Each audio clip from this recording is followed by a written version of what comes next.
if I'm a person who's looking to amplify my career, build my leadership, do I need a coach or can I just go straight to AI myself? In other words, will AI replace coaches? Well, there is whole study was done with HBR, the Harvard Business Review. A lot of youngsters, they're used to it, going to artificial intelligence. I wish I had a crystal ball. So there may be some people who may just going directly to AI, but here's what I'll share with you, my experience. I believe that AI... Welcome to the Vision to Reality podcast. I'm your host, Curtis L. Jenkins, and in each episode, I speak with industry experts, thought leaders, and innovators to break down the strategies, techniques, and methods that turn their ideas into reality. Whether your vision is to scale your business, build and lead a winning team, prepare for your next big career move, this podcast is for you. Let's get started and bring your vision to reality. Hey everyone, welcome back to the Vision to Reality podcast, where we highlight accomplished leaders who have turned their personal and professional visions into reality. I'm your host, Curtis Jenkins, and today we're talking about leading in the age of AI, how to stay relevant, human, and ready for what's next. Joining me in this conversation is Divya Parekh, who is the world-renowned leadership strategist and executive coach who helps leaders and entrepreneurs harness the power of AI to accelerate decision-making, deepen emotional intelligence, and scale their impact. With her unique blend of neuroscience, leadership development, and AI integration, Divya guides professionals in turning uncertainty into opportunity and building a future-ready edge. Welcome, Divya. Thank you so much, Curtis, for having me on your show. It's an honor. Well, it's my pleasure. And like I said, you're so accomplished and I'm such a fan, and it's going to come out while we talk. And so what I want to start with really is, who is Divya and what is the mission that you're on? What a great question. And that's a question, it's an eternal question, right? And so many times in our periods of our lives, we ask, who are we? And what I believe is that each and every one of us has that essence. And the way I aspire to have that essence is be like an ocean, that every aspect of ocean, like if you look at the ecosystem, it's about nurturing and having the whole ecosystem within it, while also if you look at the surface, it's playful, and the beaches. So it's just that having the depth of it and creating that space for my clients and for anybody that I can influence, whether it's through podcast or through my books, that we do something for someone else, because I really love, I don't know who coined that, but the way I see it is that a human being needs to be like a tide that lifts the other boats. And so I got to ask, because you had to have gotten this from some roots. Yes. What made you into this way? Talk to us about that. Well, this goes back to my dad. Both mom and dad, they used to help other people. And that's what I grew up with. And it's very interesting.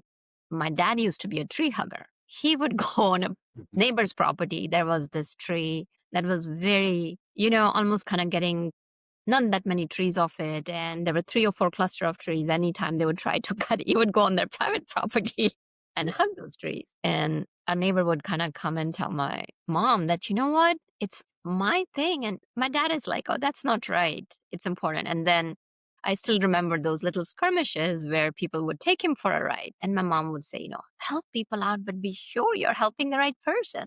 So a lot of that, seeing that, I grew up with that. And the values, I was very fortunate to have received that value, that we all do things for ourselves. Mm-hmm. Like, what is it that how in our every interaction, what can we do to help somebody else? Because when I grew up and as I was in biochemistry and all that, I realized that one of the neuroscientists has said that there's a whole circuit for helping others in our brains. So when you help others, you're not helping them for real.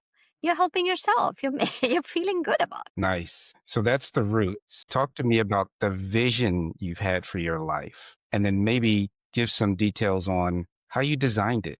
I think I might have some clues, but I want to hear it from you. Absolutely. So the way I designed my life was, it was just like being like a river. going Yeah. back to the water and where you go. Because so many times what happens is, and I don't mean that you don't have goals, it's important to have that vision and all that. But at the root of it are my values. Because I find that if you have the values as the charter of your life, then even though you may be in a difficult situation, because life is like that, it's a turmoil, you may, as I mentioned earlier about the river, as you're going, sometimes you may find that rocky landscape. Sometimes it may be that smooth sand. It could be the terrain could change anytime.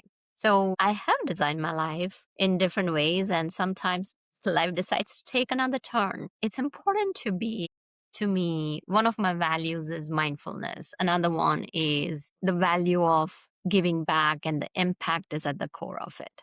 So when you do that, so those are just a couple of my values. When you make the decisions from a place of values, life gets much easier, even in the difficult times.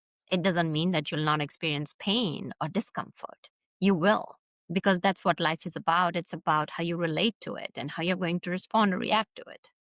So basically, I started out in biochem. I was always curious, like, okay, how does this system work? I mean, think about it. We have so many different organs working in sync and harmony. We don't even think about it that we are breathing. Our lungs are doing all the work. We eat the food. We sit there in the restaurant with our friends. We are enjoying, savoring that bite of pizza or that warm soup, like since the fall is coming, that aroma. But how is it getting digested? How is that body working? So I got interested in that. And I also wanted to make a difference in people's lives. So okay, I'm going to go and research. So I've been in academia as an associate professor. I've been in research. I've been in as a natural progression of biopharmaceuticals, having been fortunate being part of bringing life-saving medications to the market. And as I was kind of going through that, just the whole in 2008, when people were laid off, there were some Mhm. people who were walked off. And I understand, companies have to do what they got to do. Yeah. But to me, it was like, people can get laid off. And then what about my mission? I want to make a difference. So then I did a lot of soul searching. And because my desire of learning is insatiable. I'm a lifelong learner. I believe the more I learn, the more I find out that the less I know. So if we were to take a pie, and then if Mhm. you measure, okay, break it up into three areas. What I know, what I don't know, and then what I don't know. So the biggest piece of the pie, the whole circle, if you were to look at it, is I don't know what I don't know. Yeah. So I keep on learning. And from there, I decided, coaching would be good, because then I can influence from outside what the culture can be, what can happen in the given real life circumstances, because I believe in having vision. And yet it's important to kind of lace it with reality. Otherwise, when we fall hard. And I've fallen hard multiple times, and I'm sure I'll continue falling. So, being coaching, and even in coaching, because I love learning, my life has taken a lot of detours, even in that executive consulting and all that.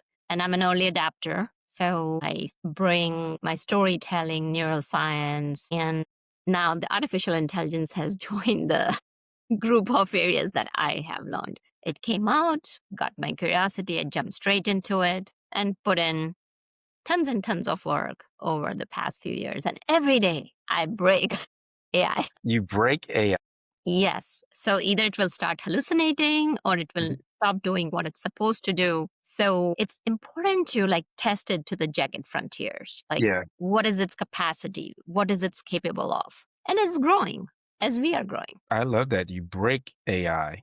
I would look at it a little bit differently because I worked out this morning. And in order for my muscles to grow, I have to break them down. I have to break down the fibers because I have to challenge the limits. So I think you're growing AI by breaking AI because you're challenging the limits and you're creating new muscle fibers that have to grow back. Would you see it that way as well? Absolutely. And I always say that that's the beauty of coaching and Yeah. consulting. So a lot of my clients will say, oh, yeah, you know what? You're teaching me AI and I don't need you anymore. I'm like, that's completely fine. It's Yeah. up to you. It's not for me to tell you. Although I'll tell you that even though I'm learning AI myself, I know a lot about it. And yet there are a lot of different things. I still have a coach who coaches me. And the coaching provides you with different lens. And that's the beauty of coaching, right?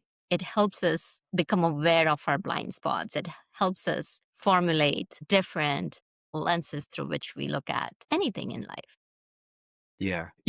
What you just said, I want to sort of double down on. You have a coach, and I see you as a coach's coach, just with all your many accomplishments. I find that a lot of very successful people, even those of us who are coaches, have a coach. And we continue to be successful as a result of that. And then there are those that are skeptical for getting a coach because they don't realize the value. They don't take the time to understand that to be challenged. One of the things I tell people is have a board of accountability. And if you don't have a group of people that you're fortunate enough that can have sort of a board of advisors, I would advise on having a coach. Can you talk to me about some of the, I guess, resistance that you've received in the past about being a coach and why it's so important to, if you really want to grow as a person, that you have that level of accountability? Absolutely. You are so spot on. And I want to share, I actually have three coaches. Nice. So you have an advisory board, so to speak, right? Exactly. I do have an advisory board. And here's how I see people are at different points in time in their journey. Hmm. So to me, the clients are the first thing for me. They're at the primary. So, for example, let's say when somebody's not ready, I create a safe space for them and I just kind of let them know that, whenever you're ready, then we can talk about it. Hmm.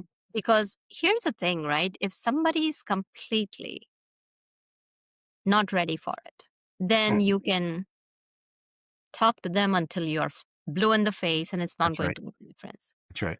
So it's important as a coach to recognize that is it resistance or is it that they are not ready? And what I find is that the more and more deeper work I keep on doing on myself and the more and more I see transformation with my clients is meeting people where they're at. Yeah. Because and I'll share a story like, when I was an associate professor, and I do that too sometimes, even now, like some of our patterns like kind of continue through life. I'm so eager and enthusiastic for helping other people. So when I was an associate professor, like, I would just go and like tell my students, yeah, I've got the office hours. You want me to keep extra office hours? I'll help you. And I would get quite a few students in my office hours. But then I found that some of them were just kind of like, when they would see me, they would just kind of like take another road or something. I was like, what's going on? Usually they're in the class, they're responsive, they're engaged. This is during my first semester of teaching. And I went and talked with my head of department. And I said, like, what's happening? So he smiled at me and said, Divya, that's awesome. You want to help. The key question to ask over here is that do they want to be helped? Mm. So that's been one of my life lessons. Like sometimes I'll do that even now. Like if I see like, oh, I don't want that client to make a mistake. And this is in my advisory capacity, not as a coach. I'm ready to help them, but they're not ready for it. So Yeah. it's almost like I'm trying to teach somebody a PhD level concept, whereas they may be in just first year of their college. So it's important, and that's why I always say that it's important to keep on working on yourself. I don't know about anybody else. I can speak for myself that it's important to keep on learning and becoming self-aware so that you can continue growing. And so the resistance, going back to your question, I know it's a long story in a roundabout way, but the key is that they could be afraid. Mm. Could be coaching has had a lot of negative stigma around it. Mental Yeah. health coaching, mental health well-being is becoming normalized. It is becoming part of the mainstream. And Yeah. yet it's okay, you will share with everyone like, hey, like, I broke my arm, and you proudly take that test that you'll have everybody sign on it. Hmm. And yet how many times if you're going to therapy, how many people share that with other people? That, hey, I'm going to a therapist. So sometimes what I believe is that it could be the resistance could be just what is the perception out there about coaching. The resistance could stem from that, not only coaching is bad, like, there's negative mental well-being. I am embarrassed. Some of my clients have even shared that, like, I'm ashamed. And they said that you are an awesome, awesome coach, but we'll not be sending you any referrals. They tell me upfront that you have transformed my life because I just don't feel comfortable telling people that I got the promotion with someone's help. Really? Yes. And it's okay. The way I see it is that as a coach, it's important for us to be in that non-judgmental place. People, so that's where I was going back to your question, that resistance comes from depending on where they are in the journey, and it could be multitude of reasons. Got it. I just shared a few.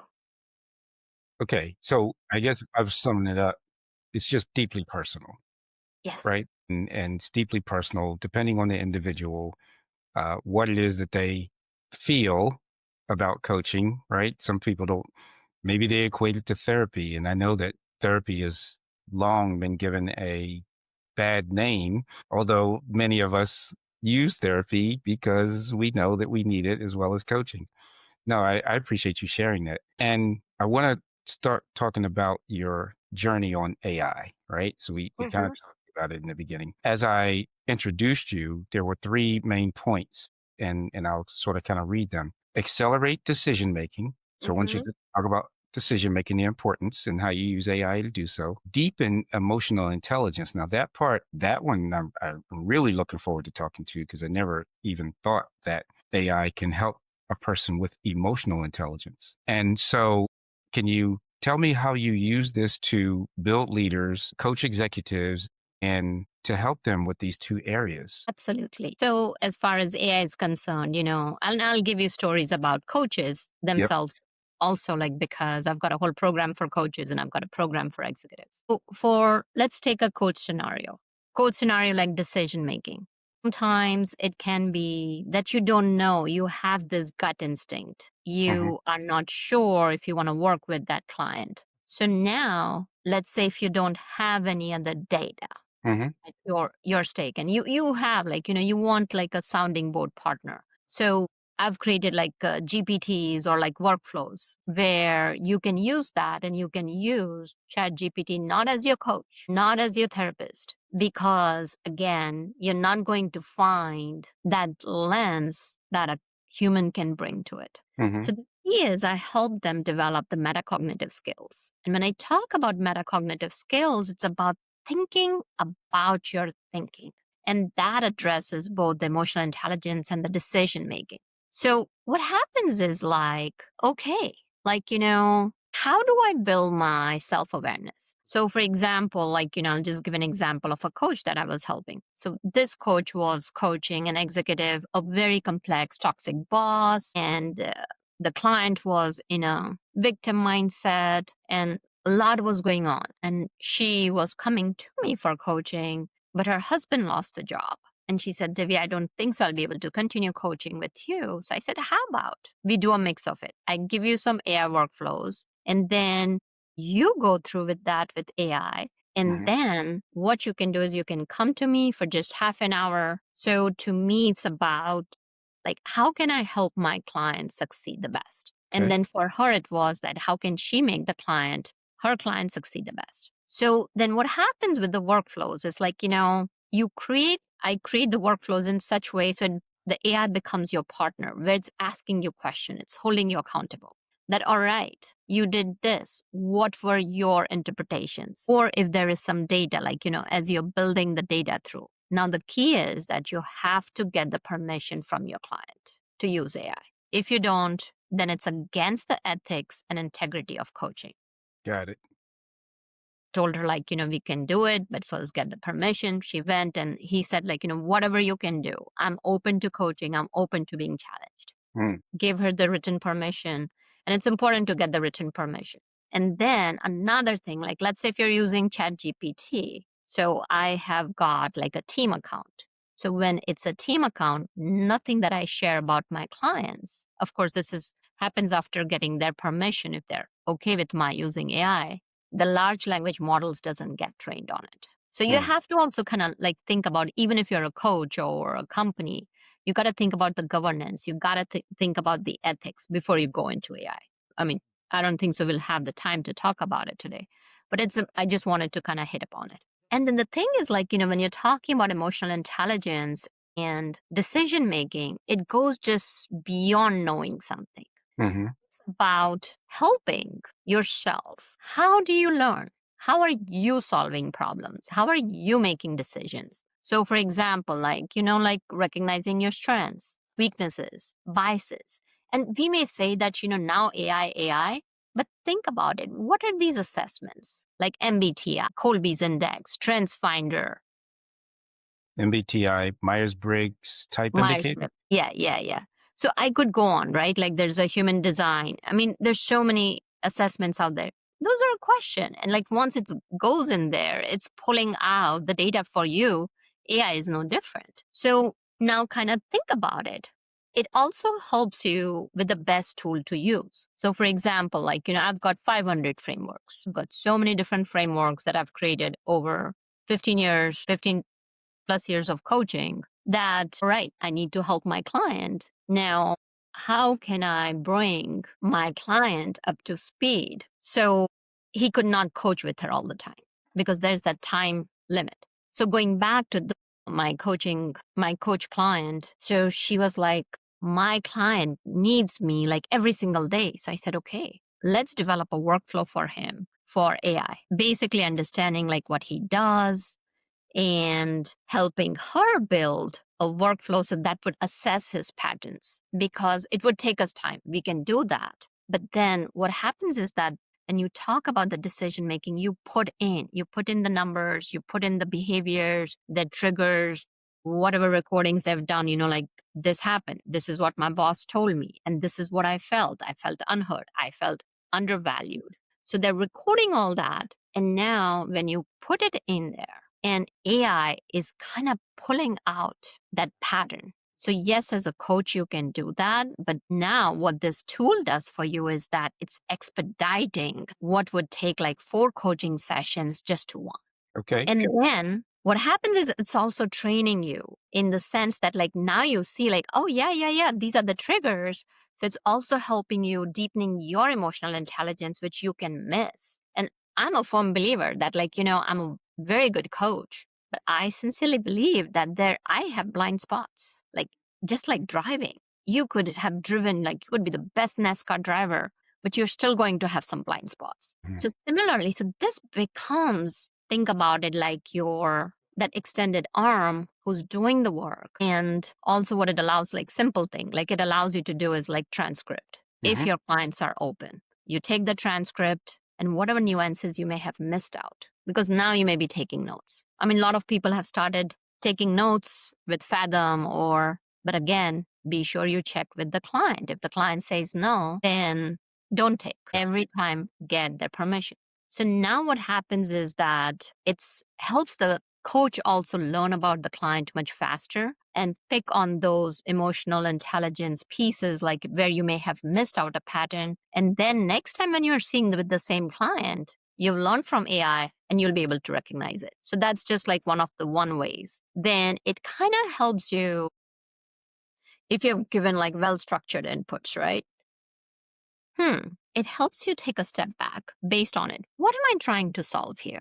Mhm. What is the exact problem? And then again, for the decision making, you feed it the data, the analysis, and the speed of it is going to help you make a better decision because AI can generate answers very quickly, right? Probably 4 or 5 times faster than us. Yeah. Does it make Would be sense? even faster. Yes. And then you gotta with metacognitive skills, which is again with the deepening your emotional intelligence. Okay, so if AI did this, what assumptions are hidden in there? And the Mm. best part is that unlike a human being, you can ask it like, how did you come to this decision? Yeah. What assumptions did you make? Okay. And also asking it, are there any other perspectives we could check? Or give it, I mean, there's so many different ways where we can bring that emotional intelligence and train AI in a way that it becomes your best assistant. The way I see it is that have AI think with you, not think for you. I hope that answers there's so much where we could kind of go into Well, it for well, adaptive learning and amplifying our strengths that hey, I just wanted to take a quick break to say thank you for tuning into the Vision to Reality podcast. If you're enjoying the show, be sure to hit subscribe so you never miss an episode. And if you're ready to level up your business or career, I've got some great resources for you. To turn your business vision into reality, my book, Vision to Reality Start Working, Start Living, is available now and filled with strategies to help you bring your goals to life.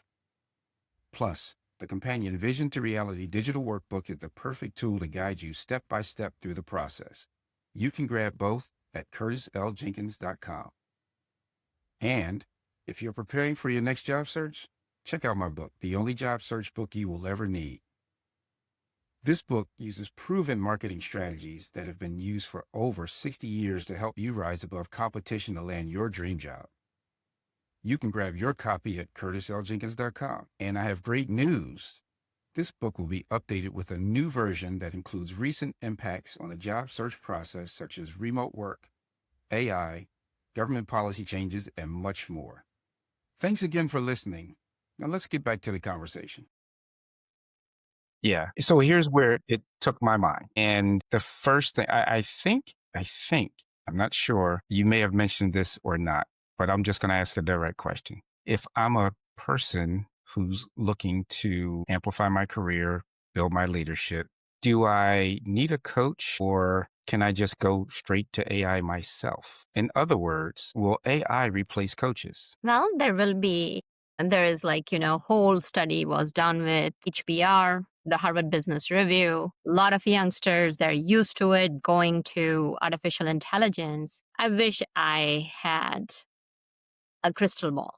So there may be some people who may just going directly to AI, but here's what I'll share with you, my experience. I believe that AI ultimately is just a tool, just like Right. emails and web and all that. Nothing can replace a human being. Getting that soft touch of a person, no matter how good that AI may be, it may be trained so ChatGPT 4, just as an example, was more cordial and warm versus ChatGPT 5 is more reasoning and all that. So there's no heart ticking in that AI, that empathy and that. So the way I see is that the people will benefit the most is having a blend of AI and a coach, because the human experience, no matter it can think like a human being, but it is not an actual experience. So for example, Curtis, let's say the coach that I was coaching, we cut down on our timings because she couldn't afford.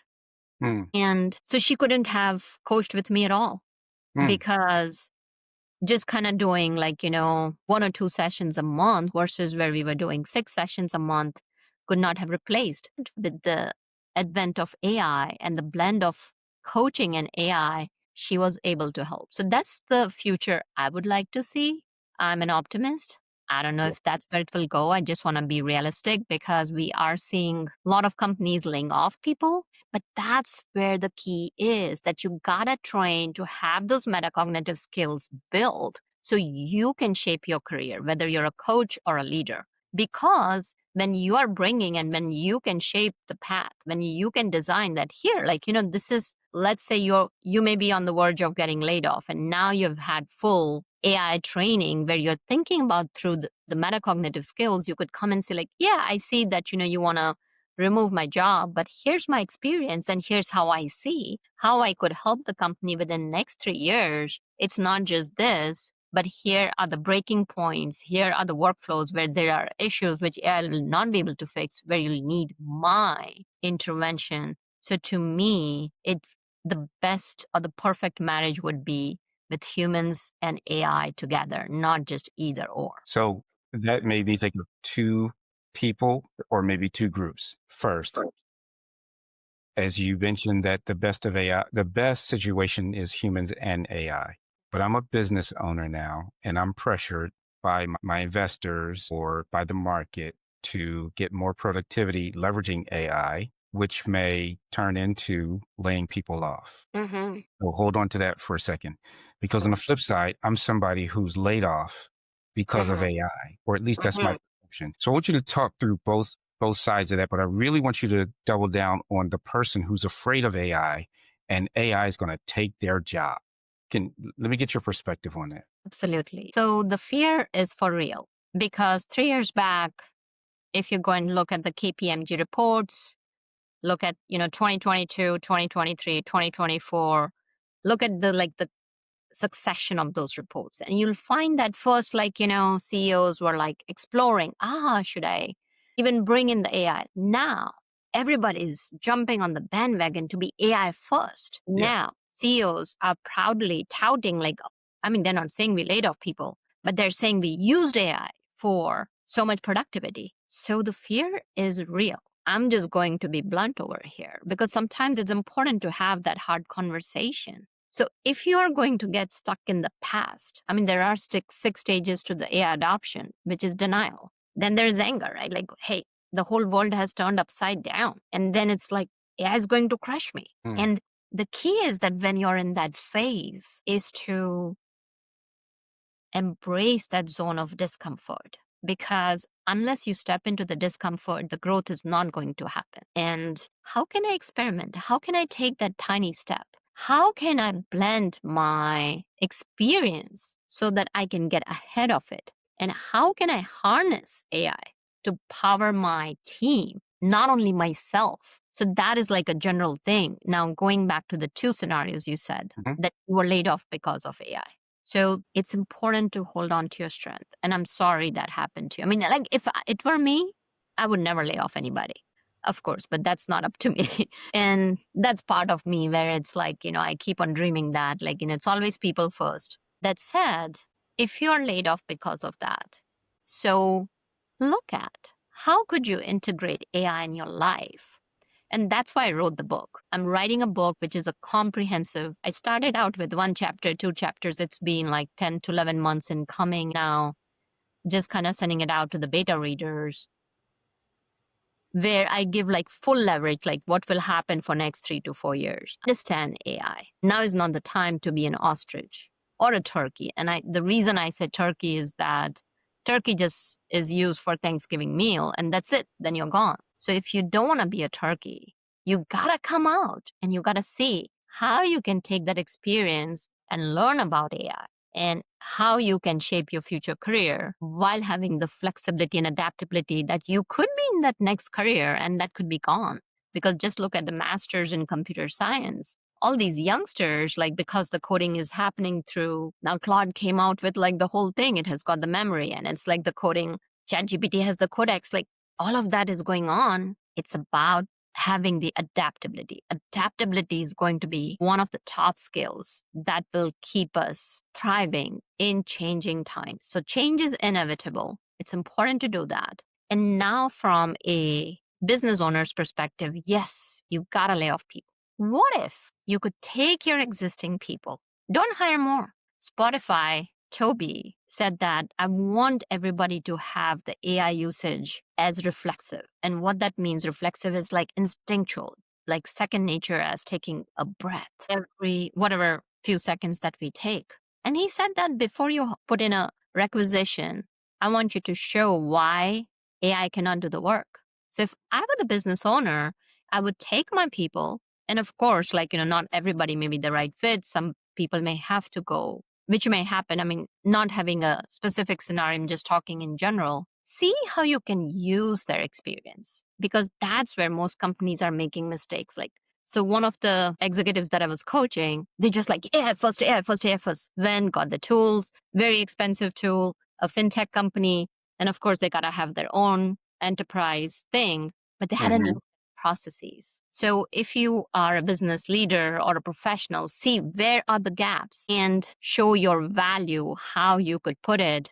So that's where you can future-proof your job and shape it. And if you're a business owner or a CEO, think about. And that's where my book goes. It talks about from big picture to small picture to all the different stories of the different clients I've worked with. Is that how can we take all that experience and build the metacognitive skills inside the AI that you can have the competitive advantage in comparison to any other companies out there? Got it. Does that answer your question? I know. No, it did. So I know that I typically ask multi-pronged questions, right? I'm always thinking from different perspectives. But what I want to do now is I want to double down and really go deep into your book. So before I ask any questions about your book that's coming out, I saw that you have 18 books. You are prolific. Now, that's the number that I counted.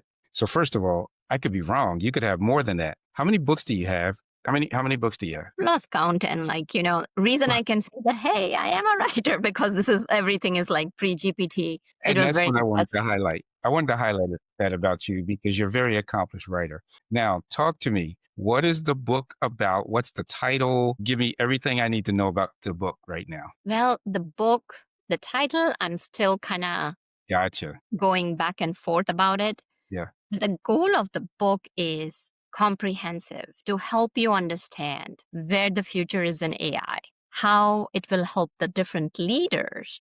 So it's approximately 90,000 words. And of course, it's in draft yet. But the idea is that like if I am an organization or if I'm a leader, how do I use AI? And I have taken all the mistakes that my clients have made Yeah. and I've kind of put it down there. So basically, what you're doing is you're not having the fall that they have experienced. So what I did was I went ahead and poured my heart into it because I do believe, not everybody may be able to work with me. So how can I create that meaningful impact? How can I go and help people? So the key is like what it is about, like how do you create that clear path through the noise? Mm. Because there's so much AI, AI, AI. So Mm-hmm. it's not just for the technologists, right? It's also for the leaders. There's like approximately like 10 core sections and we talk about like what's the hype and what's the real business value and how can you create a compelling, and if you are thinking of adopting AI, how to get the buy-in, how to create that compelling business case, and then like how do you do the use discovery to tool selection to setting up internal leadership, the champions. And then we also talk about like data infrastructure, governance, and ethics, because to me, that's really important for the long term credibility and trust. Then I go through the AI readiness mindset, because if you don't have the mindset, no matter what it is, you cannot do it. Then how do you redesign the roles, new metrics? So, what stories you're telling? And then we offer some industry specific playbooks, finance, HR, logistics. And then also we have shown some, and the reason I say we is because I've had editors. Yeah. Yeah. I've got a team and I've got my beta readers. So it's not just me, it's a lot of different people and then different companies who have already scaled just beyond the pilot. Then what are some of your personal growth tools? And then what are some of the principles where you can stay resilient? And then I'm also going to be providing tools and templates in there. So that's the gist of it. Got it. Got it. And who should pick up this book and why? I mean, okay, I'm not going to put you through the whole why because you kind of just went through that. I'm sorry. But if you had a specific audience or maybe separate audiences, just kind of highlight who should pick this book up. Who should pick this book up? Yes, If you're a business owner, a if you're a business coach. or if you're a leader or if you're a professional. Got it. Got it. Okay. All right. So I just wanted to make sure we said that out loud so that Thank you, Brad. anybody who's a business leader, a coach, a business leader, business owner, a coach or professional to get this book. And I can't wait to find out what the title is. And when do you expect it to come out? So currently we are going through it. Like we have finished to the developmental editing. I do have the full draft done, but it will go through another couple rounds of editing. And since it's a 300-page book, I'm not rushing it because to me, a book is a beautiful blend of art and science. So if my designing team needs more time, like I'm hoping like early February, Jan February, but if it goes into March, I'm okay with that. And also just to kind of add to, first of all, thank you so much for asking me about the book. And then secondly, any CEO, it's like a full blueprint Yeah. Nice. for implementing AI while riding on the mistakes of the others so you don't make the same mistakes. Got it. Well, I appreciate everything that you said to us so far. Before I wrap up, can you tell us how we can find you? Absolutely. You can find me on LinkedIn. You can find me on my website, which is first and last name. You can connect with me. I'm on most of the social media platforms. You can also find me on my podcast on my YouTube. It's Beyond Confidence Radio.com. And yeah, and or my email, contact at divyaparekh.com. I will tell you this, when I went to do research just to prepare for us talking, and when I invited you to be a guest on the show. You are very prolific. You're out there. You have a profile. You are easy to find. Just spell your name right and you are easy to find. So that just shows the magnitude and impact that you have on this world, bringing your vision to reality. So I want to thank you for gracing us with that. I really do appreciate it. Thank you. It's been an honor to be on your show. I really appreciate the work you're doing. Awesome. And I'm looking forward to the book. So, everybody that's listening, thanks for joining another episode of the Vision to Reality podcast. And until next time, keep bringing your visions to life. See you next time. That's a wrap on today's episode of the Vision to Reality podcast. A huge thank you to today's guests. You can find all of their contact information in any resources mentioned in the show notes below. Also, can you do me a big favor? If you found today's conversation valuable, I'd love for you to subscribe, leave a comment and a review, and share it with a friend or colleague who could benefit from the information shared today. And remember, vision without action is just a dream. Let's turn those big ideas into reality. I'll see you in the next episode.